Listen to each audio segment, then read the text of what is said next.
नमस्कार, मैं काजल मिश्रा। स्वागत है आपका एनएल लाइव। नजर डालते हैं हिमाचल प्रदेश की मुख्य खबरों पर। हिमाचल प्रदेश में आर्थिक तंगी की वजह से सुक्खू सरकार ने पेंशनरों को 9 अक्टूबर को पेंशन देने का किया ऐलान। हालांकि सरकार के इस फैसले से खफा हो गए हैं पेंशनर। उनका है कहना कि सरकार उन्हें दूसरे दर्जे का समझ रही है नागरिक और इसी वजह से कर रही है सौतेला व्यवहार। पेंशनरों ने हिमाचल सरकार के खिलाफ आंदोलन की भी दी है चेतावनी।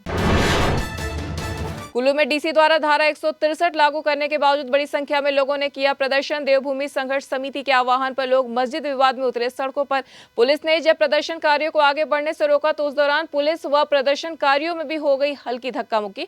प्रदर्शनकारी शिमला के संजौली में बनी अवैध मस्जिद को गिराने, वक्फ बोर्ड को खत्म करने, कुल्लू की जामा मस्जिद में अवैध निर्माण को तोड़ने, घरों व दुकानों से समुदाय विशेष के लोगों को बाहर करने की कर रहे हैं मांग। मंडी शहर में मस्जिद के बीच मंडी शहर से अवैध तौर पर दुकानें लगाने वाले रेहड़ी फड़ी धारक हो गए हैं गायब। मस्जिद विवाद के बाद प्रवासियों के पंजीकरण की तेज होने लगी है मांग। इसके बाद प्रवासी दुकानदारों ने खुद ही हटा दी अवैध दुकानें। मंडी में अब लोकल व पंजीकृत लोगों की ही दिख रही है रेहड़ी फड़ी की दुकानें।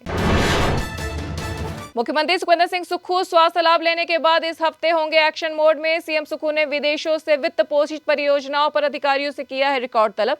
मुख्यमंत्री की अध्यक्षता में 4 अक्टूबर को होगी एक महत्वपूर्ण बैठक। अधिकारियों से इसके लिए विस्तृत जानकारी के साथ मांगी गई है रिपोर्ट। हिमाचल प्रदेश के शिक्षा विभाग में लगने वाली है पदोन्नति की झड़ी। प्रधानाचार्य से उप निदेशक, प्रवक्ता से मुख्य अध्यापक और प्रधानाचार्य पदों से जल्द ही होंगे पदोन्नतियां। शिक्षा मंत्री ने विभाग को दिए हैं निर्देश कि इसके लिए जरूरी की जाए प्रक्रिया। विभाग में पदोन्नति की सूचियां तैयार करना कर दिया गया शुरू। मुख्यमंत्री शगुन योजना से हिमाचल प्रदेश के गरीब परिवारों को बेटियों की शादी के लिए मिल रही आर्थिक मदद। इस योजना के तहत बीपीएल परिवारों की लड़कियों को 31,000 रुपए की प्रदान की जाती है राशि। शिमला जिले में इस वित्त वर्ष में अभी तक 190 लाभार्थी पर खर्च किए जा चुके 58,90,000 रुपए। मुख्यमंत्री शगुन योजना के तहत बीपीएल परिवारों से संबंध रखने वाली लड़कियों के विवाह के लिए राज्य सरकार आर्थिक रूप से कर रही है मदद। हिमाचल प्रदेश सरकार ने रविवार को अवकाश के बावजूद 5 एचएएस अधिकारियों के कर दिए तबादले, जबकि 2 अधिकारियों के तबादला आदेश किए हैं रद्द। मुख्य सचिव प्रबोध सक्सेना ने जारी की है इसकी अधिसूचना।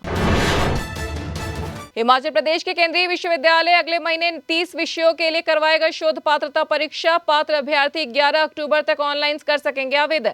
22 अक्टूबर से सीयू की वेबसाइट से डाउनलोड होंगे एडमिट कार्ड और 27 को होगी परीक्षा। 6 नवंबर को घोषित किया जाएगा परिणाम। परीक्षा में भाग लेने के लिए स्नातकोत्तर में कम से कम 55% अंकों के साथ पास होना है जरूरी।